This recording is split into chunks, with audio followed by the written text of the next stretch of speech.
Eh bien bonjour à tous, nous voilà sur un Sitengo à 5 $, 10 joueurs, avec une structure classique.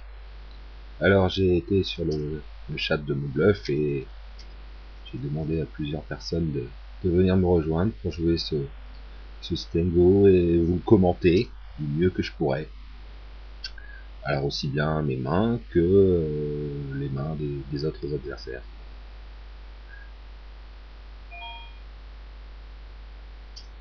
Dans ce genre de Sitengo, dans les premiers rounds, les levels très très bas, je préconise de jouer plutôt sérieux, parce que la prise de risque n'est pas primordiale en début de tournoi. Comme je dis souvent, ça ne sert à rien de prendre des risques sur des petits pots, là on va perdre gros pour gagner peu, et plutôt prendre des risques quand ça en vaut la chandelle, par exemple doubler ou tripler sur des blindes importantes.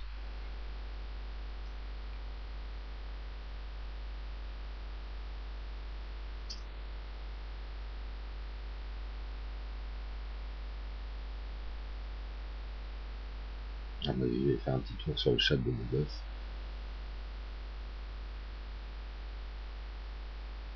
Donc là on est en premier pot, vous voyez les enchères sont petites, on a très peu d'actions pour l'instant.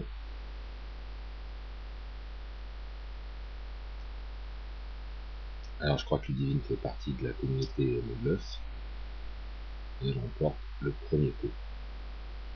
Oula, la case valée. Donc moi c'était plutôt tendu.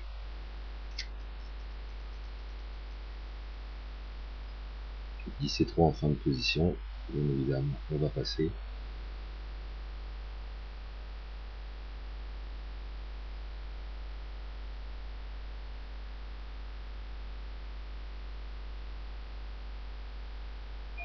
Dans ce sont des tournois, hein, il faut être plutôt patient. Hein, les niveaux sont assez longs.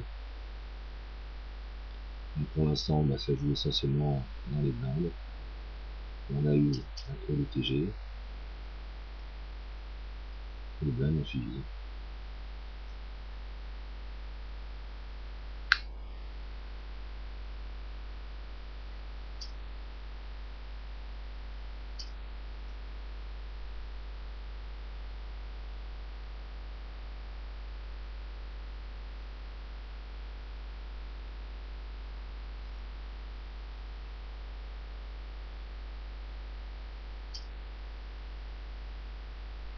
On vise la moitié du coup. Sur un flop 9, 8, 6, 5, 4.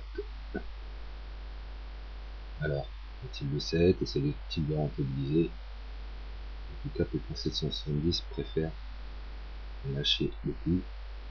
Effectivement, un board assez dangereux. Les relances UTG. Alors généralement les relances UTG sont des signes de gros jeux. Alors bien évidemment la position est primordiale au poker, vous le savez tous. Donc une relance de 4 fois la grosse blinde. Alors c'est toujours difficile de savoir le jeu de son adversaire, mais il faut dans la majeure partie des cas le mettre sur un éventail de mains possible.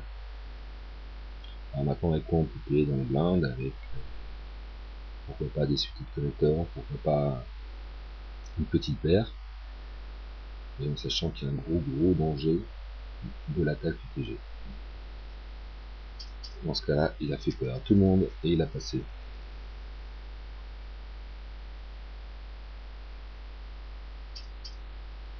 Nouvelle attaque, 4 fois la grosse blinde en début de parole. Il va laisser bien évidemment. On va encore passer.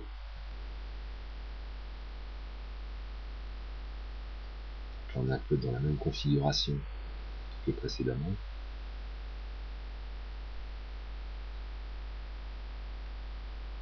L'attaque UTG fait évidemment relativement peur. Alors il y a des joueurs, hein, notamment célèbres, qui usent et abusent de ces attaques en début de parole. Je pense à Rambazoni, qui joue effectivement sur ce qu'on appelle le gap concept. Ça veut dire que plus on parle tôt dans le tour d'enchère, plus on est censé d'avoir un gros jeu. Donc Ram en début de parole là par exemple attaque beaucoup de coups. Il fait peur à ses adversaires, souvent le paye, et ça lui laisse l'avantage très souvent d'avoir la main sur le flop, c'est-à-dire qu'il est premier à parler sur le flop, donc ça lui permet de faire un continuation bet et de très souvent ramasser des pots. Ça lui permet de gagner plein de petits pots et de monter un tapis conséquent.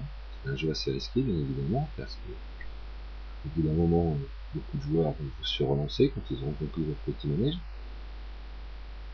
Il y a des tables assez passives, ça peut être très intéressant.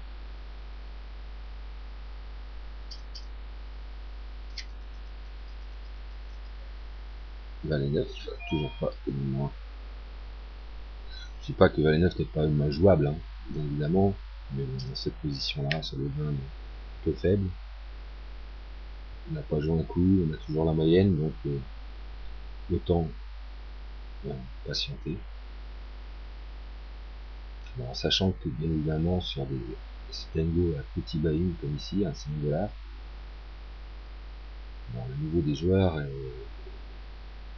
n'est pas le même que celui des très grosses tables. Donc très souvent vous risquez de vous faire payer par des mains un peu marginales.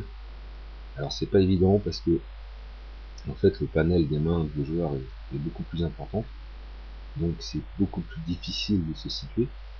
Donc moi dans ces tournois là à faible buy-in, je préconise d'essayer au maximum quand on joue d'isoler les joueurs, c'est-à-dire en relançant fort. Et si si jamais vous avez beaucoup de payeurs ou de limpers, à ce moment-là ne faut pas être trop agressif et essayer de minimiser les coûts